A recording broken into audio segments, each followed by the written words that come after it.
Koa Peat might be the most misunderstood draft prospect in the 2026 NBA draft. Let's lock in and find out why. You are Locked On NBA Draft with no ceilings. Your daily podcast on the future stars of the NBA. Part of the Locked On Podcast Network. Your team every day. Welcome back, everybody, to Locked On NBA Draft with no ceilings. My name is Albert Gim, and this is Corey Tulaba, always with me, our co-host. Thank you, as always, for making us your first listen of the day. You can choose a million different things, but you chose to lock in with us today, so we really appreciate that. But once again, thanks for joining us today. We've got a really exciting episode today, Corey, because we've got a guy that maybe might not be considered a top 5 guy by some, maybe he is by others. It's going to be a really interesting conversation for us to talk about Koa Peat. But before we do, Corey, if you can catch us up, how are you doing? What's going on? I know today was a really exciting day for you. Labor Day weekend was also probably really intense for you on the island. Talk to us, Corey. How was your Labor Day weekend? What's going on with you? Labor Day weekend was good. Can't complain. Spent a last day before, going back to the real world of education with my wife and my son. Had a little fun. I will say, because I know you're a man of taste, for my wife's birthday, we went out to Blackstone Steakhouse and started out with the hot stone. We got the sushi platter. Wow. We did a T-bone steak, medium rare, obviously, with their special pasta. That was this it was unbelievable. And we bottle of Camus, man. Cabernet. We really went for it. It was fantastic. Really got me in the mood to just come home and grind prospect tape is what it did. The thing about Labor Day weekend, Corey, is for a lot of people, it kind of marks like the end of summer, right? Kids are going back to school on the East Coast, and you're getting ready for fall weather over there. In LA, similar vibes, right? It's like goodbye summer, although it's still freaking hot out here. But Corey, I love everything that you said. Love everything you had. That sounds beautiful, right? Nice T-bone steak. Sounds fantastic. But today we're talking about Koa Peat. Yeah. A guy that I don't know, maybe he's a T-bone steak, maybe he's a skirt steak, maybe he's a prime ribeye. I don't know, right? There's a lot for us to dive into today. But Corey, if you can, give us, as always, get into the lab, give us the intro on Koa Peat. What do our listeners need to know in terms of the essentials with Koa Peat? So Koa Peat, interesting guy. Attended Perry High School in Arizona, Arizona is where he will be playing his college ball. He is listed at 6'8", 235 on Arizona's website. So big boy, reported 7-foot wingspan. A lot of times with the American-born kids, it's hard to find legit wingspans up until we get, to the combine. But he does look long on tape, so we'll see there. And interesting, he comes from a super athlete family. This kid is the son of former NFL offensive guard Todd Peat. He has like 6 siblings, I think, and they're all either playing professional sports or like Division I college sports. So they're either he has a brother who's a professional NFL player, brother's playing college football, sister's playing college basketball. Just an absolute powerhouse family. He was also a McDonald's All-American, 4-time gold medal winner with Team USA, and he was a part of the all-tournament team this summer during the FIBA U19s with Team USA. So a decorated career for Koa Peat. I mean, wow. I to be of the Peat family, I mean, that lineage, those genetics must be insane to have that many athletes in the family. I think, was it Steven Adams that has like 12 siblings and like a bunch of them are like professional rugby players, and I think one of them was an Olympian or something. But did they play cricket in New Zealand? I want to say yes, Corey. I don't know. Never been.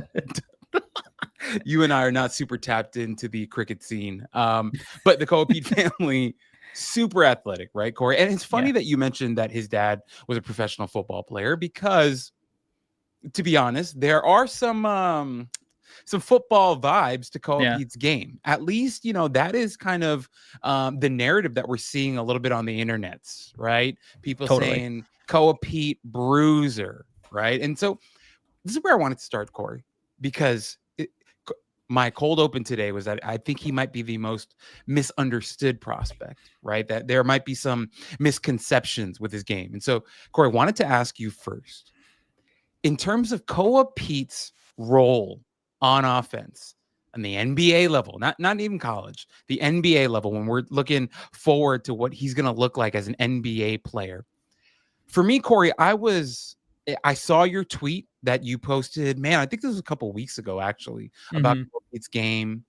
I saw the little short video that you did, right, about his game.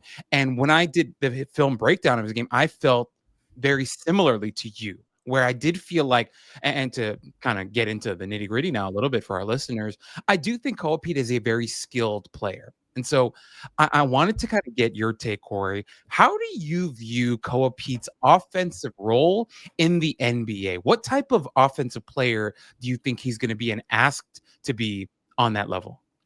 Yeah, it's funny because, I made the post, the video kind of explaining how I do think he is misunderstood, misinterpreted for what his skills are, because the narrative for him is that he's this big, powerful bruiser, and that's how he is going to make a living with his offense. And if he can't be stronger than high school kids, well, how is he going to kind of translate? And that's kind of the question. And I feel like he's a lot more skilled as an offensive player. Like, he has more juice with the ball in his hands. He can string together multiple combos to get to the rim or to get to the mid range, an area of the floor where he's really comfortable operating. And it just, the narrative to me felt like athletic guy who's strong, but he's like 6'8", and we'll see if he's a legit 6'8". So like, what is he on offense if he's not? And I don't know. I think he's a good passer. Now, sometimes his playmaking could get a little ball stoppy where, he's kind of like cooking or he's turning his back to the basket. But like, I think the vision is there. Like, he sees the weak side. He can make those skips. He had 35 assists to 32 turnovers in the 3 SSB with the Compton Magic. So like, he's a sound decision maker. I don't think he's like a special playmaker or anything, but I think he can play with the ball in his hands. And I think if he ran a ball screen, like, he could do it. It's just not a role that he was given necessarily. So I think, if he is going to be a big, powerful screener, I think he can make plays out of the short roll. He can take advantage in those situations when he's operating in a more team friendly context with better talent surrounding him. But where I think people are correct is that he has some real questions about translatability, because the shot is a major, major question mark. Yeah. No, Corey, I love that. And if I can really quickly, I want to reference the video that you posted to social media, because you did, and I know later we're going to get into the comps, but I do want to bring it up here where you kind of mentioned like an Aaron Gordon type of player, right? And obviously we're going to have our comps later, but I feel like that type of role for Koa Peat, right? Being a very skilled, what I put in my notes is like a jumbo wing, right? More than a traditional power forward, or maybe even different from like a modern power forward. Or maybe it is a modern power forward. I don't know. We're kind of getting into jargon there, but I feel like with Koa, there is a strength aspect to his game, but also a skill aspect to his game. And then it gets you wondering, like, okay, like, how versatile can he be if he's going to be? And another thing with his height, right? If he's not 6'8", let's say he is 6'7", Corey. Yeah. But he's like a 6'7" bruiser who's got a very tight and tidy and clean mid-range game that I would like to talk about, because he is extremely comfortable in the mid-range, and he's shown really nice touch there and some nuance and like some savvy in that range, where if he's going to be that comfortable there in that range, but also be really physical, can set good screens, can be an interesting playmaker in the short roll, then I think that is translatable, right? Now, of course, although, it might be translatable, but then you're wondering, okay, what is the ceiling, right? And the ceiling part is where that comes in with the shooting, right? I don't really know. And even in your video breakdown, you put that, you said how there are some interesting flashes with the shooting, but there are also some real questions as well. And I think for me in my notes, Corey, when it came to his shooting, my biggest question was, and I love your take on this. I thought at times his base was a little inconsistent. I thought it was a thing where sometimes he was like super narrow, and then other times he was a little bit wider, and it kind of went back and forth. And I thought it messed with his balance at times. And I also wondered, Corey, if from beyond the 3-point line, he had some wavering confidence. I thought at times like he looked confident and he put it up and it looked way more fluid, and the lower half looked way better and consistent. But then there'd be other times where you could see some hesitation with him and he's not so confident. And then the mechanics look even worse and kind of all over the place. And so, Corey, if you can give us, because you are our resident shot doctor, if you can give us some of the nitty gritty with the mechanics of his shot and what you saw with that. Well, I think you are spot on there with the mechanics. There is a lot of inconsistencies. And that's why I think in the mid-range, where he's kind of like rising up over people and he's not really thinking about the mechanics necessarily, and he's getting to a peak and he's shooting and with confidence, and because he's tall with a high release and he can get it off over you. But when you push it back a little bit, he starts thinking about things, and that's where it feels a little bit more mechanical than it does fluid, like it looks in the mid-range at times. And I think that confidence shows, like in the FIBA tournament this summer, and they're not playing 82 games in that tournament. It's like 6 or 7 games or something, I think. He took 0 3-point attempts. Like, not made, not missed, attempted, 0 attempts.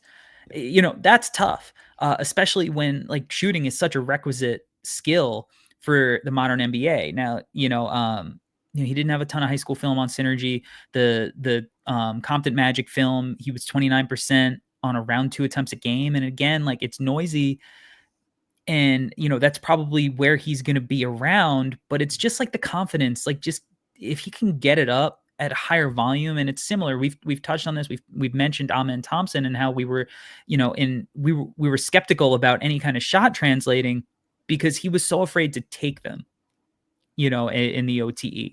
And, we've seen that bear itself out at the pro level. Amen Thompson is an unbelievable player. He's one of the best young talents in the league. He has morphed into some kind of weird Sean Marion type toolsy guy, right? He's going to be the perfect complement to what Houston has in Şengün and Fred VanVleet and KD.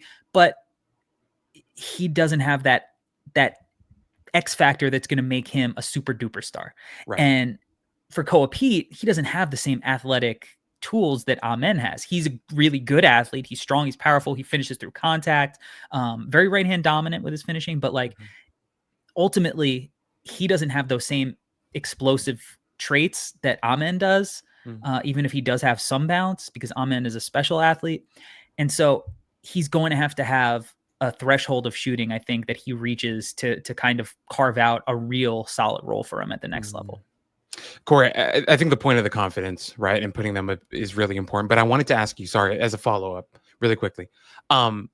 He is confident in the mid-range though, right? And so, and you talked about that.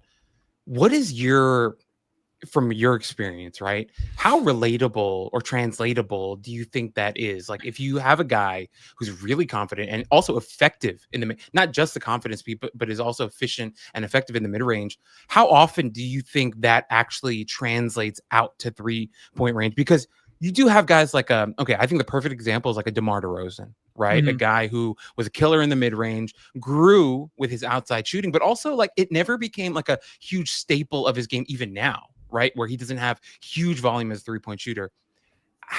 How translatable do you think it's going to be specifically for Koa Peat? I think it a lot of times it's a case by case basis. I think there are variables because again, like when you see him shoot, I think a lot of times you're like, all right, well, there's something to work with there. It's how much are they going to harp on that skill versus utilizing a strength, and are you going to go to a situation in which the team is like, hey, like we don't care if they go in, we just want to see you shoot them and attempt them and put that as part of your development plan, or you can go to a team that is kind of a mess and is in flux and is just worried about winning and not worried about development. DeMar is unique because he came in to the league in a time where the mid-range was much more acceptable, and he's just so good as a scorer and so efficient in that area that it's just like he can live there. and no one's really going to harp on it too much. Chris Paul the same. He's so good in that area that yes, he shoots threes, but like he's allowed to take those. Koa Peat's going to have to be special in that area to really take him. But we mentioned Aaron Gordon. Aaron Gordon was a guy who it took time for him to extend that range. And so it's going to be like, how much patience? Because a lot of times with the scouting community, it's like everybody's trying to rush to claim victory on a player so quickly that it might not be 6 years down the road until he gets to a situation where he feels confident shooting threes. So it's going to be a process. Yeah. And to your point, Corey, like Aaron Gordon, his shooting and ultimately his ceiling was not on his first team. Ended up on Denver, right? Playing with Nikola Jokic, being in that very specific context really kind of opened him up to be like a secondary, tertiary playmaker, shooter, just kind of toolsy, defensive guy as well. And so connective piece. And I think with Koa Peat, Corey, maybe that's a ceiling, right? Maybe we need to be realistic about him where maybe he's like a little bit more offensive leaning Aaron Gordon rather than, Aaron Gordon being more defensive leaning. Maybe that's his outlook. And then you have to ask yourself, if you're an NBA executive, like, what is that worth, right?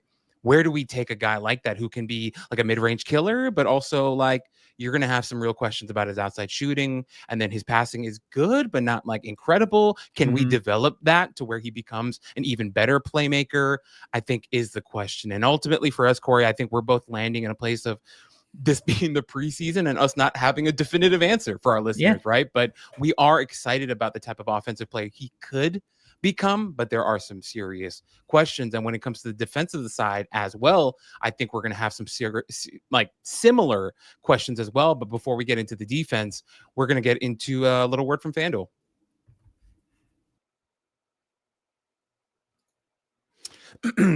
Believe it or not, guys, the NFL season is almost here. It's pretty much here. It's this week, right? And FanDuel is making sure you're ready for kickoff with a can't miss offer. Right now, new customers can bet just $5. And if your bet wins, you'll get $300 in bonus bets to use across the app. That sounds like a pretty incredible deal to me. And for me, when it comes to sports betting, right, with FanDuel, with the NBA, the NBA, the NFL right around the corner, this is like the most exciting time for you to deposit some funds and get crazy. And if you're in a state where you can use FanDuel, now's a really exciting time. It just makes every game more exciting knowing that you can bet. And I've got a special just for our listeners today. Once again, I know I'm the NBA draft guy. You don't come here for NFL breakdown, but I have a couple prop bets that I think you could use, maybe parlay into something that might be interesting. This Thursday, we have Eagles and Cowboys, right? I've got a couple for you. CeeDee Lamb over 70 and a half receiving yards, I think is interesting.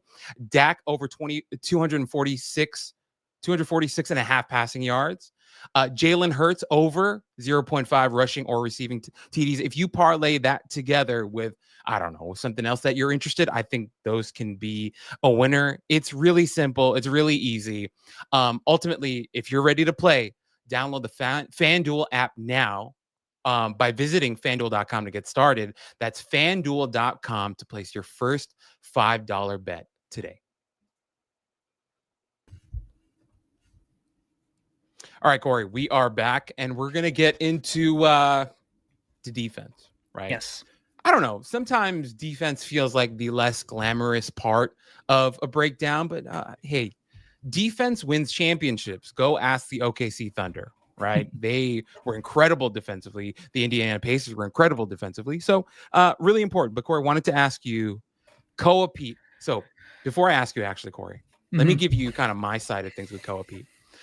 Of all the guys that we've done in this cycle so far, and it's a very small number, I thought his defensive tape was the most mixed bag for me out of everyone we've seen so far. I thought there were some really nice highs, but also some not so great lows. And we try to be positive here. Don't want to crush the guy, right? But it wasn't the most exciting, some of it. And I thought it was like an actual mixed bag compared to some of the other guys we've talked about. So Corey, if you can give us your evaluation of what you saw from Koa Peat from the limited film that we saw on the defensive side of the ball. Yeah. And honestly, this was a big reason that I think he was supposed to play at the Hoop Summit. He's supposed to play at McDonald's, and he was dealing with an injury. Because I really wanted to see some of this stuff. He has to get better on this end.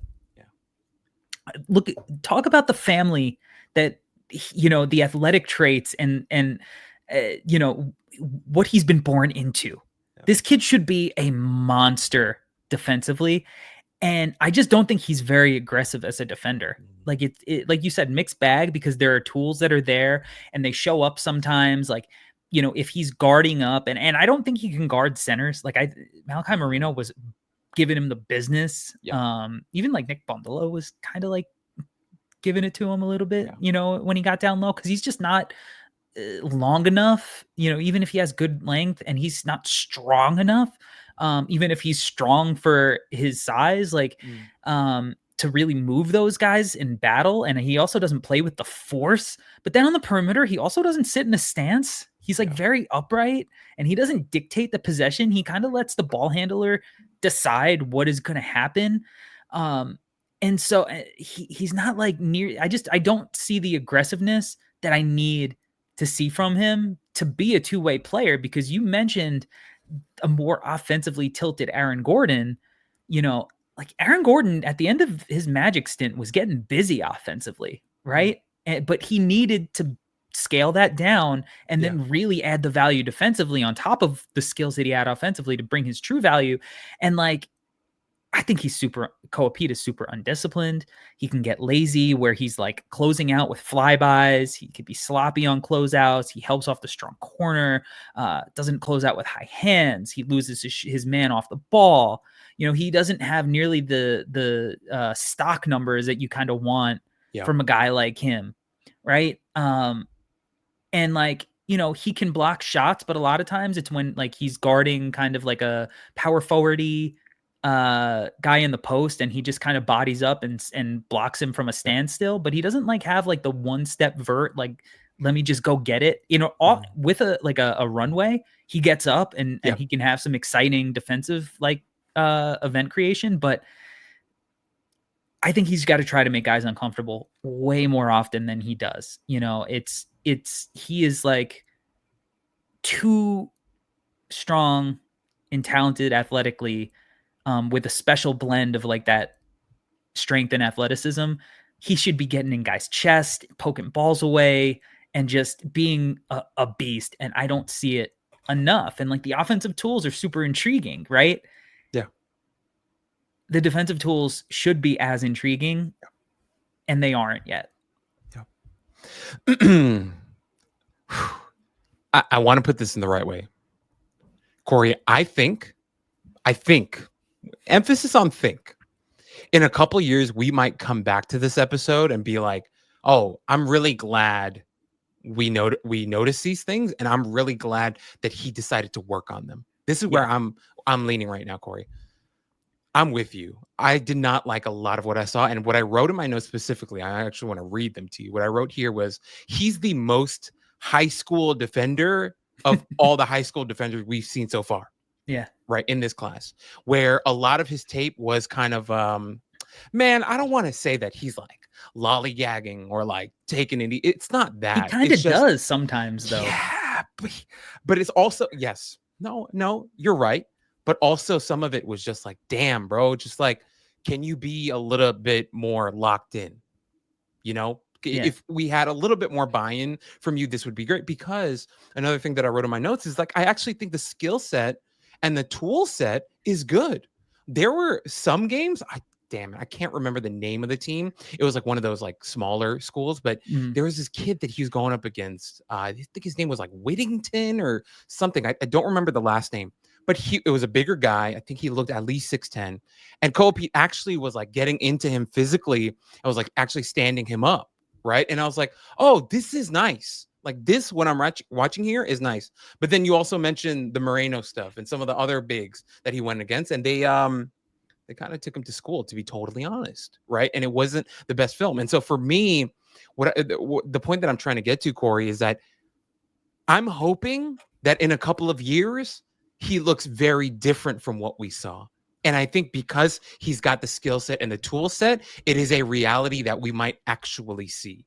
But right now, at this point in his development and what we saw from high school, we have a lot of reasons to be leaning pessimistic about him as a defender because of what we saw in high school. But because of the skill set and the tool set, we're hoping that we see a different version of him in a couple of years. And, on the NBA level with some coaching and some development and just straight up more buy-in, maybe we find a different version of him on the defensive side. But overall, Corey, I feel like whether it's offense and defense, he's got a really interesting mix of skills, which is why I think a lot of people may come to misunderstand the type of player that he might be. But I also do believe that there are some guys in the NBA, both present and past, that have some hints of Koa Peat, and that will, when we watch his game, might remind us of them. And we'll get right into those comps after this break.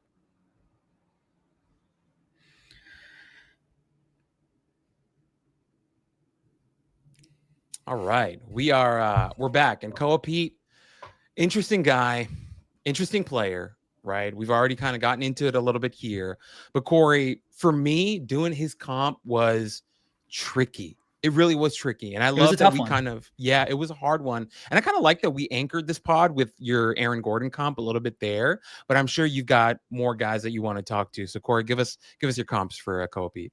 All right. So I'm trying again. This is a hard one. I think Aaron Gordon, because I think he kind of play the aesthetics of his game kind of looks like Aaron Gordon and how he gets to his shots and stuff. So that's why that one's kind of the obvious one that pops. But he's not as athletic as him. I think there's also some Siakam, but Siakam is a lot twitchier too. And and more aggressive. Yeah. Here's one that I feel like I'm kind of settling on, and people are going to take it how they take it. Sure. Tobias Harris. Oh, okay. And, Tobias was a guy really, filthy in the mid-range. They were like the baby mellow comps at the time, right? Long Island legend. Shout out Tobias Harris. I always have to do that. But wasn't getting it up at volume, only took 2 threes a game in college his freshman year, and he shot 30%, right? So there were questions there, but it looked good. And you talk about guys who have extended their range a little bit, Tobias isn't a lights out knockdown, one of the best shooters in the league necessarily, but he's a guy that is going to make threes at this point of his career. Right. So he's kind of the guy that I feel like, with the defensive questions that we've had, that maybe that's kind of one of the outcomes, that kind of career, which is a long career, making a ton of money, but you're probably going to bounce around a lot, and people maybe are going to want more unless he goes to Arizona and he really gets that buy-in defensively and kind of builds off the Carter Bryant kind of development trajectory that they've set in motion for that kind of player. Man, that's a good one, Corey. I'm actually jealous of that one because I really struggled with this one. So what I came up with was more of a pie in the sky ceiling, right? Mm-hmm. If he can get here, that means everything's worked out for him. Yeah. He took the defense more seriously. He continued to grow as a ball handler, offensive kind of weapon type of guy. I don't see him as a 4 is the point that I'm trying to making. Oh. Yeah, I don't see him as a 4 for my comp. I'm imagining, what if he goes all in on being a wing player? Mm-hmm. Might not happen. I'm just dreaming, and I'm totally wrong on this. But I thought of a guy that was also listed at a height that he might not have been, but was nasty competitor, played on 9 different teams. My guy's Caron Butler. Yeah. So I went with Caron Butler. I see that because Caron Butler was big body wing, a guy that was listed at 6'7", but might not have been 6'7", might have been 6'6", but regardless, big body wing, played really tough, played with a lot of aggression, never was a big time 3-point shooter. I looked up his stats earlier today. He only shot above 40% twice in his 14-year career, but both times was on really small volume. One year it was 2 attempts per game. The other one was 4.5. But overall was a mid-range technician, a guy that played a really tough brand of basketball. You could throw it to him in the mid. Yeah, exactly. Tough juice. Would catch it in the mid pose, would face up, could do a lot with the ball in his hands, but ultimately a guy that had a successful NBA career, played on a lot of different teams, but is overall remembered as a good player. And so I wondered, if everything works out for Koa Peat, could he be a Caron Butler type of guy, a guy who does more with the ball in his hands than he's regarded as right now. Can operate in the mid-range, and then obviously eventually, cleans up some stuff on defense and becomes a more staunch defensive player, was kind of where my head was at. And I hope that makes sense, right? No, I love that comp. I love Okay. it. I mean, it's a great comp. And honestly, I think if Karan was playing in this era, he's playing the 3 and the 4, Right. Because he is a big-bodied, strong dude. Right. So I like that outcome too. That's a good name for, a guy who, I mean, wow, he played 10 years ago. He retired.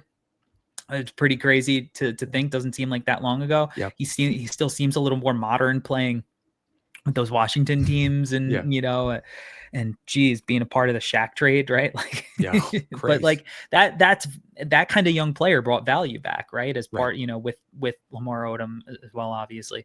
Mm-hmm. I like that one a lot. Okay. Well, whether it's Aaron Gordon or Karan Butler or whoever, or Tobias Harris, right?